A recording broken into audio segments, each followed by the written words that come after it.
Oke bro, kita lanjut lagi Sutra-Sutra Dhammapada. Kebebasan adalah tujuan akhir dari agama sejati, bukan Tuhan, bukan surga, bahkan bukan kebenaran, melainkan kebebasan. Ini harus dipahami, karena ini adalah pesan penting Buddha Gautama kepada dunia. Kebebasan adalah nilai tertinggi menurutnya, summum bonum, tidak ada yang lebih tinggi dari itu. Namun, yang ia maksud dengan kebebasan, bukanlah kebebasan politik, kebebasan sosial, kebebasan ekonomi. Yang ia maksud dengan kebebasan, adalah kebebasan kesadaran. Kesadaran kita terbelenggu sangat dalam, kita dirantai. Penjara kita adalah di dalam, bukan di luar. Dinding penjara tidak berada di luar kita, melainkan ada jauh di dalam alam bawah sadar kita. Ia ada dalam naluri kita, ia ada dalam keinginan kita, ia ada dalam ketidaksadaran kita. Kebebasan adalah tujuannya. Kesadaran adalah metode untuk mencapai tujuan itu. Dan ketika dirimu benar-benar bebas, dirimu adalah Tuan, perbudakan menghilang. Biasanya, kita mungkin tampak bebas, tetapi kita tidak bebas. Mungkin tampak bahwa kita adalah para pemilih, tetapi kita bukanlah para pemilih. Kita ditarik, didorong oleh kekuatan-kekuatan bawah sadar. Ketika dirimu jatuh cinta dengan seorang wanita atau pria, apakah dirimu pikir dirimu telah memutuskannya? Itu adalah pilihanmu. Dirimu tahu betul bahwa dirimu tidak bisa memilih untuk mencintai, dirimu tidak bisa memaksakan diri untuk mencintai seseorang. Dirimu bukanlah Tuan, dirimu hanyalah seorang budak dari kekuatan biologis. Itulah sebabnya dalam semua bahasa, ada ungkapan jatuh cinta, dirimu jatuh cinta, dirimu jatuh dari kebebasanmu, dirimu jatuh dari jati dirimu. Jika cinta adalah pilihanmu, dirimu akan bangkit dalam cinta, bukan jatuh cinta. Maka cinta akan keluar dari kesadaranmu, dan cinta akan memiliki kualitas yang sama sekali berbeda, keindahan yang berbeda, aroma yang berbeda. Cinta biasa berbau kecemburuan, kemarahan, kebencian, posesif. Itu sama sekali bukan cinta. Alam memaksamu menuju sesuatu yang bukan pilihanmu, dirimu hanyalah korban. Inilah perbudakan kita. Bahkan dalam cinta, kita adalah budak, apa yang bisa kita katakan tentang hal-hal lainnya? Cinta tampaknya menjadi pengalaman terbesar kita, bahkan itu pun hanya terdiri dari perbudakan, bahkan di dalamnya kita hanya menderita.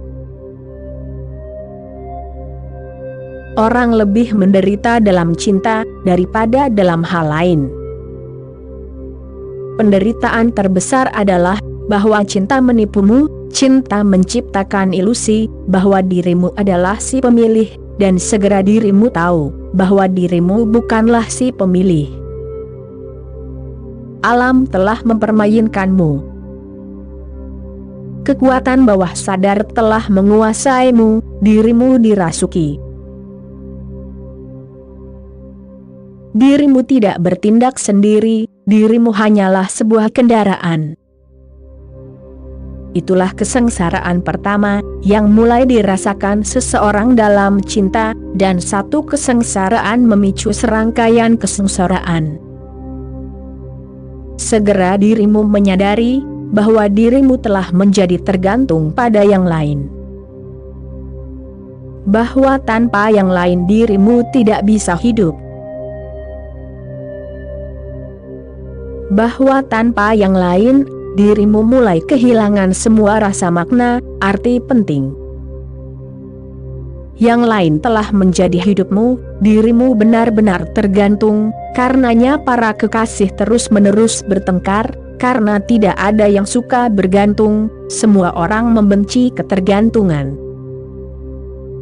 Tidak ada yang suka dirasuki oleh orang lain, karena dirasuki berarti direduksi menjadi sesuatu. Seluruh umat manusia menderita, karena alasan sederhana, bahwa setiap hubungan terus-menerus mereduksimu, terus-menerus membuat penjaramu semakin menyempit. Buddha berkata, hidup ini bukanlah hidup yang sebenarnya, dirimu sedang dijalani, dirimu tidak benar-benar hidup. Dirimu sedang dikuasai oleh kekuatan-kekuatan yang tidak disadari. Kecuali dirimu menjadi sadar, kecuali dirimu menguasai hidupmu sendiri, kecuali dirimu menjadi independen dari nalurimu, dirimu tidak akan menjadi seorang master. Dan tanpa menjadi seorang master, tidak ada kebahagiaan, tidak ada berkah hidup, tetaplah neraka. Sutra pertama, kuasai inderamu, apa yang dirimu cicipi dan cium, apa yang dirimu lihat, apa yang dirimu dengar. Sutra ini telah sangat disalahpahami, disalahartikan, sedemikian rupa, sehingga para penganut Buddha telah mengambil makna yang berlawanan darinya. Kuasai inderamu, tidak berarti menghancurkan inderamu. Jika dirimu menghancurkannya, siapa yang akan dirimu kuasai? Dan itulah yang telah dilakukan selama 25 abad. Para penganut Buddhis telah menghancurkan indera. Itu lebih mudah, oleh karena itu kesalahannya. Sulit, berat untuk menguasai inderamu. Diperlukan kesadaran yang besar untuk menguasai inderamu, untuk menghancurkannya tidak perlu apapun. Jika dirimu ingin membuat rumah yang indah, dirimu harus mempelajari banyak hal, tetapi jika dirimu ingin menghancurkannya, dirimu tidak perlu mempelajari apapun. Siapapun bisa menghancurkannya, orang gila manapun bisa melakukannya. Faktanya, orang gila bisa melakukannya lebih cepat daripada orang lain, lebih cepat. Dirimu tidak perlu tahu arsitektur untuk merobohkan sebuah bangunan. Penghancuran tidak memerlukan seni, tidak memerlukan kecerdasan. Begitulah sutra ini ditafsirkan selama berabad-abad, karena alasan sederhana, bahwa penghancuran lebih mudah. Setiap orang bodoh bisa melakukannya. Dan orang-orang yang dirimu sebut suci, hampir selalu bodoh. Sangat jarang menemukan orang suci sejati, yang merupakan orang yang kreatif. Orang-orang yang dirimu puja sebagai orang suci, dipuja karena mereka telah berhasil melakukan bunuh diri yang lambat, tentu saja menghancurkan diri mereka sendiri secara perlahan, meracuni diri mereka sendiri secara perlahan.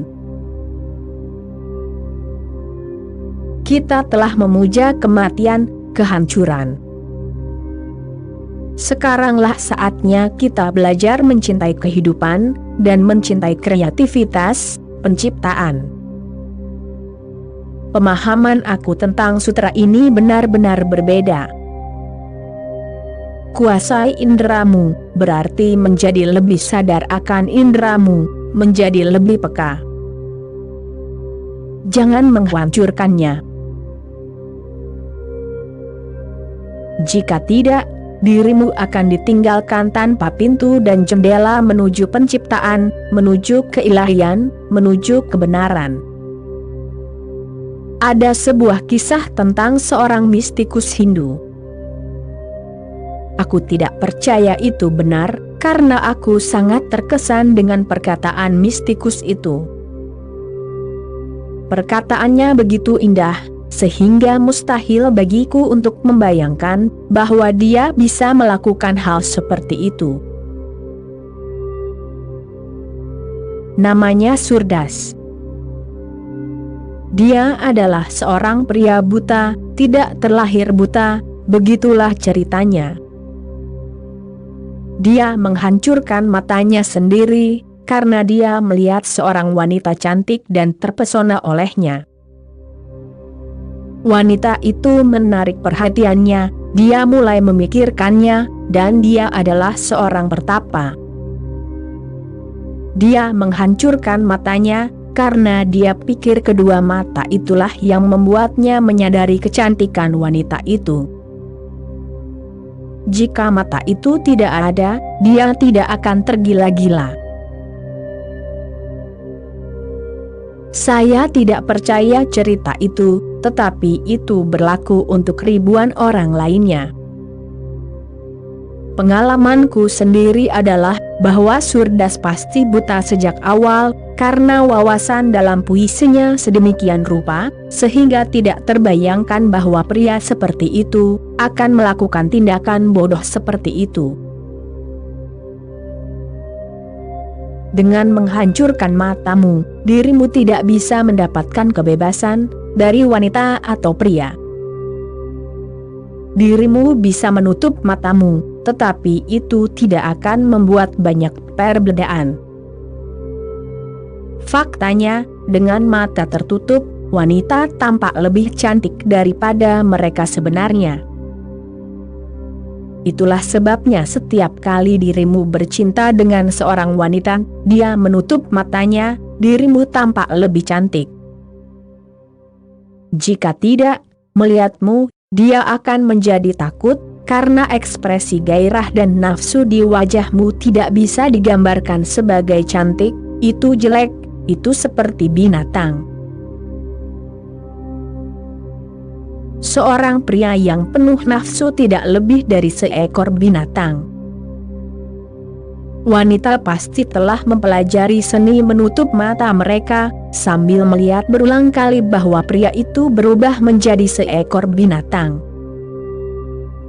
Aku suka anekdot Zen yang terkenal berikut ini.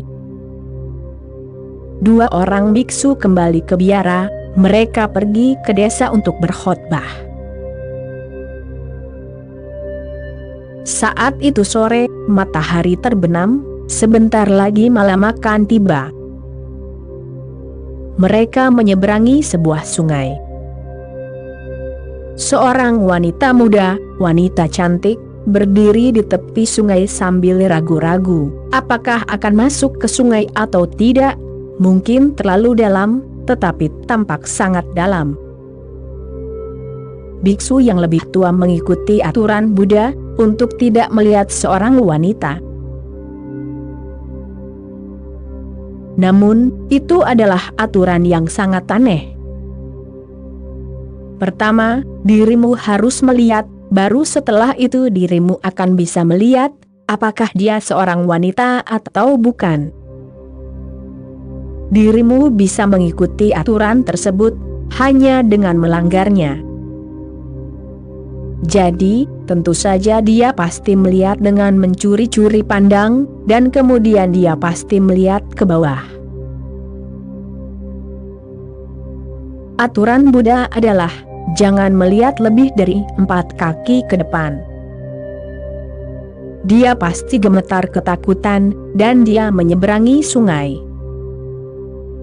Ketika dia menyeberangi sungai dan mencapai tepi seberang, tiba-tiba dia teringat pada biksu mudanya, yang juga datang dari belakang. Apa yang terjadi padanya? Dia menoleh ke belakang. biksu yang lebih muda menggendong wanita itu di pundaknya. Biksu yang lebih tua benar-benar marah, dalam kemarahannya pasti ada kecemburuan juga. Jika tidak, mengapa harus marah? Yang lebih muda membawa gadis itu ke tepi seberang, meninggalkannya di sana, dan kedua biksu itu bergerak menuju biara. Selama 1 mil, biksu tua itu tidak mengatakan sepatah kata pun. Kemudian, ketika mereka sampai di gerbang biara, lelaki tua itu menoleh ke biksu yang lebih muda dan berkata, "Dengar, aku harus melaporkannya kepada kepala biara. Ini melanggar aturan." Buddha berkata, "Jangan sentuh wanita, jangan lihat wanita, kamu tidak hanya melihatnya, kamu tidak hanya menyentuhnya, kamu telah menggendongnya di pundakmu. Ini keterlaluan. Ini melanggar hukum." Aku rasa Buddha tidak mengatakan itu. Orang seperti Buddha tidak mungkin mengatakan hal-hal yang tidak masuk akal seperti itu. Namun, selama 25 abad, para penafsir bodoh telah melakukan banyak kerusakan. Biksu muda itu berkata, "Tetapi aku telah meninggalkan wanita itu di tepi sungai, jauh di belakang. Apakah kamu masih menggendongnya di pundakmu?" Ada kebenaran besar di dalamnya, lelaki tua itu benar-benar masih menggendongnya. Dirimu bisa melihat tanpa melihat, dirimu bisa menggendong tanpa menggendong, dirimu bisa menyentuh tanpa menyentuh. Manusia memiliki imajinasi yang hebat. Oleh karena itu, aku tidak percaya bahwa Surdas merusak matanya. Jika tidak, mustahil baginya untuk memberikan wawasan yang begitu indah. Dia pastilah seorang yang memiliki penglihatan batin, mata batin, dan pemahaman yang hebat. Jadi aku tidak percaya pada cerita itu, tetapi cerita itu penting. Itu benar tentang begitu banyak orang yang disebut orang suci. Itu mungkin tidak benar tentang Surda, tetapi itu benar tentang hampir semua orang yang disebut orang suci, Hindu, Muslim, Kristen. Dalam agama Kristen, ada sekte yang biasa memotong organ genital mereka untuk melampaui seks. Jika hanya dengan memotong organ genitalmu, dirimu bisa melampaui seks, segalanya akan sangat mudah. Dirimu bisa pergi ke rumah sakit Sasoon, dan mereka akan benar-benar membantaimu. Mereka adalah tukang daging resmi, tukang daging pemerintah, yang diakui, diberi wewenang. Tetapi dengan membuang organ seksualmu, dirimu tidak akan melampaui seks, dirimu mungkin menjadi lebih terobsesi dengan seks, daripada sebelumnya. Itulah yang terjadi pada orang yang sudah tua, maka muncullah ungkapan, tua bangka yang kotor. Dirimu tidak mengatakan orang muda yang kotor, mengapa? Orang tua disebut kotor karena alasan sederhana, bahwa sekarang semua seksualitasnya telah memasuki pikirannya. Pusat seksnya telah pindah ke pikirannya, telah menjadi cerebral. Sekarang ia hanya memikirkannya, ia terus-menerus memikirkannya. Secara fisiologis ia telah menjadi tidak mampu, itu tidak berarti bahwa secara psikologis ia telah melampauinya, bahwa ia telah menguasai seksualitasnya, tidak. Dengan menghancurkan inderamu, dirimu tidak bisa menjadi master. Lalu bagaimana cara menjadi master? Buddha berkata, kuasai inderamu. Ia bisa saja berkata, hancurkan inderamu. Namun penguasaan adalah fenomena yang sama sekali berbeda. Itu membutuhkan seni, keterampilan, kesadaran, meditasi, kewaspadaan, dan kesiagaan yang hebat. Hanya dengan begitu, indera akan tetap ada di sana. Faktanya, seorang master lebih peka daripada budak. Pemahamanku sendiri adalah bahwa Buddha mencium lebih dalam, indera penciumannya jauh lebih dalam daripada dirimu. Indera penciumanmu ditekan, sangat ditekan. Selama berabad-abad dirimu telah menekan seks, dan indera penciuman sangat terkait dengan seksualitasmu. Dirimu telah menekan indera penciumanmu. Dirimu menggunakan banyak parfum, hanya untuk menyembunyikan bau seksualitasmu. Sebaliknya, ketika seorang wanita sedang menstruasi, ia memiliki bau yang berbeda. Dirimu bisa mencium bahwa ia sedang menstruasi. Ketika seorang wanita terangsang secara seksual, ia memiliki aroma yang unik. Dirimu bisa mengetahui hanya dari aromanya, bahwa ia terangsang secara seksual. Dan hal yang sama berlaku untuk pria, ketika terangsang secara seksual, tubuhnya mulai berbau karena ada perubahan kimia yang hebat terjadi di dalam dirinya. Perubahan tersebut memengaruhi tubuhnya, keringatnya, napasnya, darahnya. Pria sangat takut dengan seksualitasnya. Seseorang mungkin menyadarinya, seseorang mungkin memperhatikan apa yang terjadi padanya. Ia telah menggunakan pakaian untuk menyembunyikan tubuhnya, ia telah menggunakan parfum untuk menyembunyikan bau alaminya. Ia telah mencoba dengan segala cara yang mungkin untuk tampil senon-seksual mungkin. Dan kita harus sangat menekan hidung kita. Hewan tahu melalui hidung mereka, apakah betina bersedia atau tidak. Hidung saja sudah cukup untuk mengetahui apakah si betina berkata ya. Kecuali hidung mengatakan si betina berkata ya, si jantan tidak akan mendekati si betina. Itu agresi, itu pemerkosaan. Tidak ada hewan yang pernah memperkosa, ingat, kecuali manusia.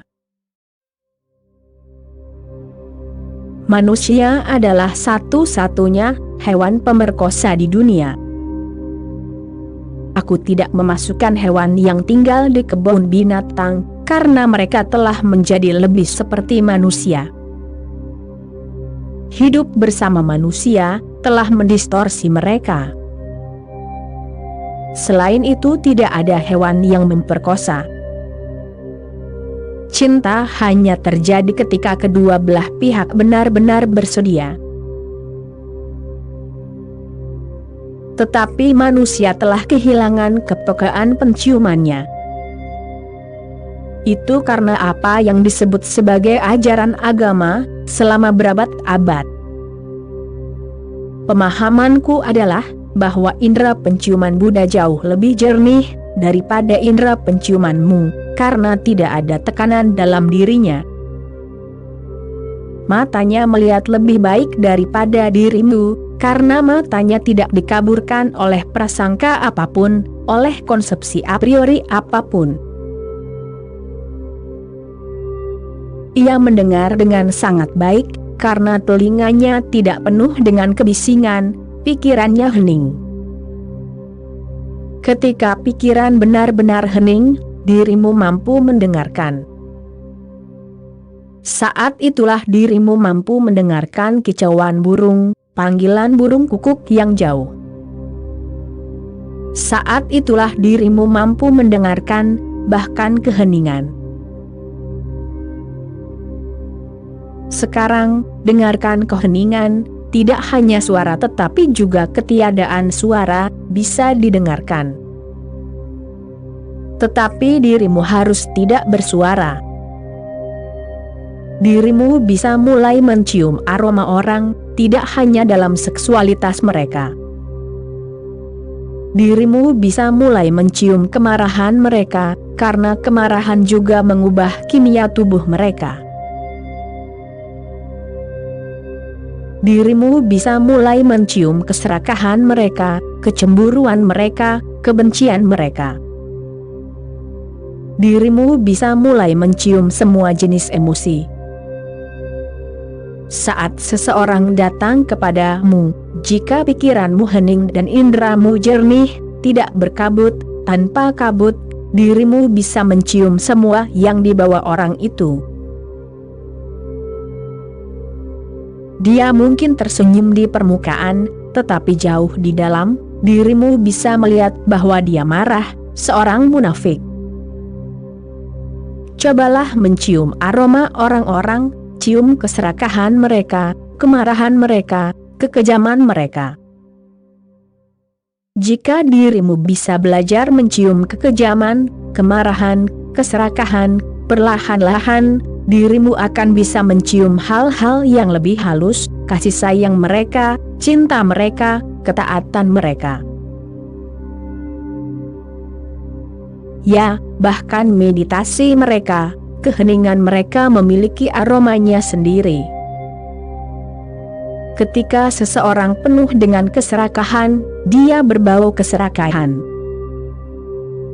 Ketika seseorang penuh dengan keheningan, dia memancarkan sesuatu dari luar, sesuatu dari yang tidak diketahui. Buddha tidak mengatakan hancurkan inderamu. Dia mengatakan kuasai inderamu, jadilah lebih sadar akan inderamu. Bawa kesadaran ke inderamu, sehingga menjadi lebih peka. Indra adalah pintu, jendela, jembatan dengan keberadaan. Tanpa mereka dirimu akan menjadi hanya fenomena tertutup, monad leibnizian, tanpa jendela. Dirimu tidak akan melihat cahaya matahari, bulan, bintang. Dirimu tidak akan merasakan apapun. Menghancurkan inderamu sama saja dengan membunuh diri sendiri. Dirimu memiliki 5 indera. Hancurkan matamu, dan 80% kehidupanmu akan hancur. 80%, karena matamu mengandung 80% kehidupanmu. 80% kepekaanmu bergantung pada matamu.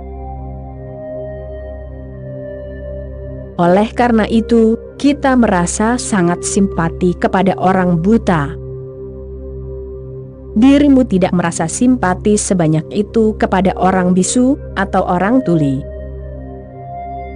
Mengapa di seluruh dunia kita merasa sangat simpati kepada orang buta? Karena ia benar-benar sangat menderita. Ia tidak bisa melihat warna, ia tidak bisa melihat cahaya. Sedangkan kehidupan terdiri dari cahaya, dan kehidupan terdiri dari warna. Itulah pelangi. Ia akan tetap berada dalam kegelapan, tidak mengetahui keberadaan penuh warna apa yang tersedia. Ia tidak akan mengenal kupu-kupu, mawar, dan bunga marigold. Ia tidak akan mengenal warna hijau, merah, dan emas pepohonan.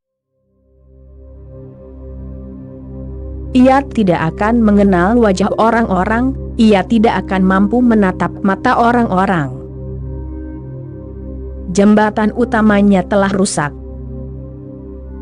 Hancurkan telingamu, dan sesuatu yang lebih akan mati dalam dirimu. Hancurkan lidahmu, dan sesuatu yang lebih akan mati dalam dirimu. Ketika dirimu telah menghancurkan semua indramu, dirimu hanyalah mayat, dirimu tidak lagi hidup. Hidup berarti kepekaan, lebih banyak kepekaan, dan dirimu memiliki lebih banyak kehidupan. Jadi aku tidak bisa mengatakan hancurkan indramu. Dirimu telah menghancurkannya. Hidupkan kembali permajaan, tuangkan energi ke dalamnya. Dan metode untuk menuangkan energi ke dalamnya adalah dengan menjadi sadar. Terkadang cukup sadari telingamu, seolah-olah dirimu hanyalah telinga dan tidak ada yang lain, seolah-olah seluruh tubuhmu telah menjadi telinga. Jadilah telinga saja, dan dirimu akan terkejut bahwa dirimu menjadi sadar akan suara-suara halus yang ada di sekitar, kejadian-kejadian halus di sekitarmu, yang tidak pernah dirimu sadari. Dirimu mungkin mulai mendengar napasmu sendiri, detak jantungmu sendiri. Dirimu mungkin mulai mendengar banyak hal, dan dirimu selalu hidup di antara hal-hal ini, tetapi kamu tidak pernah menyadarinya, dirimu begitu sibuk dengan dirimu sendiri. Oke bro, sekian dulu episode kali ini, kita sambung lagi nanti. Terima kasih bro.